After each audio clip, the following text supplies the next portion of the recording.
Welcome to Truth Report, the program that cuts through the noise to expose the financial machinations shaping our world. I'm Alex Truth, and joining me as always is the incisive Maya Clarity. Tonight, we're peeling back layers of official statements and economic jargon to reveal the stark realities behind global finance. Indeed, Alex. From the halls of power in Beijing to the boardrooms of multinational corporations, we'll uncover how currency valuations and trade policies are not merely abstract economic concepts, but potent tools wielded with precision, often with profound consequences for nations and everyday citizens alike. We begin tonight with a story that encapsulates the ongoing tensions in global trade, China's forceful denial of claims that it's deliberately weakening its currency, the yuan, to boost its export-driven economy. This isn't just a technical discussion about exchange rates, it's about fair play, economic leverage, and trust in a fragile global system. This persistent accusation, and China's equally persistent rebuttal, forms a critical fault line in international economic relations. We'll delve into why these claims resurface with such regularity, what's truly at stake for the global economy, and what Beijing's denials truly signify amidst mounting pressure from its trade partners. Prepare yourselves for an in-depth investigation into a story that sits at the intersection of economic policy, geopolitics, and the relentless pursuit of competitive advantage. This is Truth Report. Our top story tonight comes from Beijing, where China has emphatically pushed back against accusations that it uses a weaker yuan to gain an unfair advantage in international trade. The denial, as reported by the South China Morning Post, arrives at a critical juncture for the world's second-largest economy. Central Bank Governor Pan Gongsheng, speaking at a high-level press conference, stated unequivocally, and I quote, "China has neither the need nor the intention to gain competitive advantages in trade through currency depreciation." This statement directly addresses a long-standing point of contention with major trading partners. This isn't a new accusation. For decades, particularly from Washington and Brussels, China has faced scrutiny over its currency management. Critics argue that Beijing actively manipulates the yuan's value, keeping it artificially low to make its exports cheaper and more attractive on the global market, thereby giving its industries an unfair competitive edge. The mechanism is clear: a weaker currency translates to lower prices for goods sold abroad, directly benefiting Chinese exporters. Conversely, it makes imports more expensive for Chinese consumers and businesses, effectively acting as a trade barrier. This dual effect can significantly influence a nation's trade balance.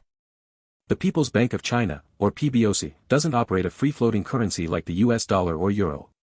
Instead, it employs a managed float system, setting a daily reference rate for the yuan against a basket of currencies. This gives Beijing considerable influence over the yuan's exchange rate, a power not available to economies with fully market-driven currencies. This direct intervention capacity is precisely what fuels the skepticism. While Pan Gongsheng asserts China's lack of intent, the actual ability to guide the yuan's direction, even subtly, is a powerful tool in Beijing's economic arsenal. It raises questions about the distinction between market forces and state intervention. The South China Morning Post also noted that these comments came ahead of a new round of trade talks and amid a recent rally in the currency. This context is crucial. A rally implies the yuan had been weaker previously, and the current strengthening might be a response to external pressure, rather than a natural market correction. Exactly, Alex. The timing of this denial, preceding key trade negotiations, suggests a strategic move to preempt criticism and perhaps project an image of compliance with international norms, rather than an admission of guilt or a fundamental shift in policy. It's about optics as much as economics.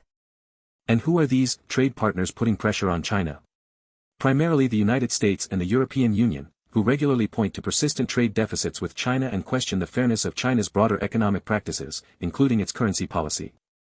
This isn't just about the yuan, but about the entire global economic playing field. The U.S. Treasury, for example, periodically publishes reports on the foreign exchange policies of major trading partners, specifically looking for signs of currency manipulation. While China hasn't been formally labeled a currency manipulator in recent years, it remains on the monitoring list, indicating ongoing concerns. Governor Pan's statement that China has neither the need nor the intention to depreciate its currency requires rigorous scrutiny. Given China's current economic headwinds, including a property sector crisis and slowing domestic demand, boosting exports through a weaker yuan would be a tempting, if controversial, strategy. Indeed. For a country facing internal economic challenges, a weaker currency provides an immediate, albeit short-term, boost to export-oriented industries, helping to maintain employment and economic activity. The need might be perceived differently by external observers than by Beijing's official pronouncements. So, let's break down who benefits and who loses if China were, hypothetically, to deliberately weaken the yuan. On the winning side, undoubtedly, would be China's vast manufacturing sector and its export companies. Their products suddenly become cheaper and more competitive in global markets. That's right, Alex. Chinese goods, from electronics to textiles, would flood international markets at lower prices, potentially squeezing out competitors in other countries. This could lead to increased market share for Chinese firms and a boost to their profitability and job creation within China's export zones. But this comes at a significant cost elsewhere. Foreign companies, particularly those in manufacturing sectors in the US, Europe, and other Asian economies, would face immense pressure. Their products would struggle to compete with cheaper Chinese alternatives, leading to reduced sales, potential job losses, and calls for protectionist measures. Domestically within China, a weaker yuan makes imported goods more expensive. This means higher costs for Chinese consumers buying foreign products and for businesses relying on imported raw materials or components. It's a subtle form of inflation for import-dependent sectors and households.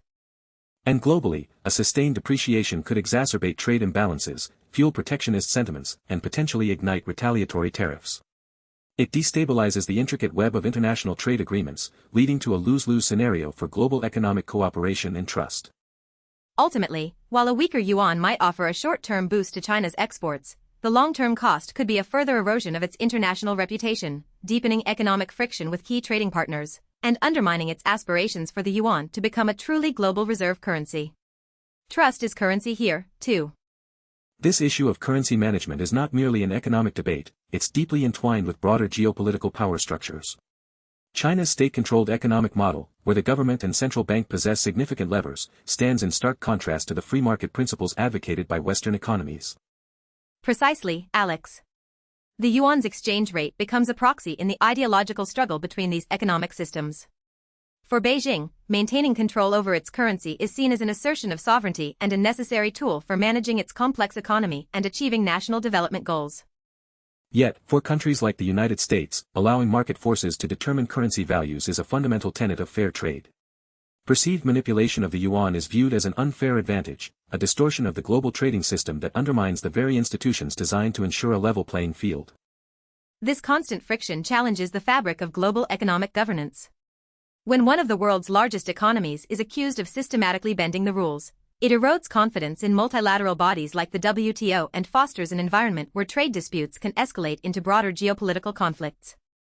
The yuan, therefore, is more than just a currency. It's a strategic asset in China's rise, a tool that can be deployed to advance its economic interests and challenge the established global order. Beijing's denial must be understood within this broader context of economic statecraft. This makes understanding China's economic policy decisions, and their accompanying official statements, absolutely critical. They are not isolated incidents but carefully orchestrated moves on a much larger geopolitical chessboard, impacting global prosperity and stability.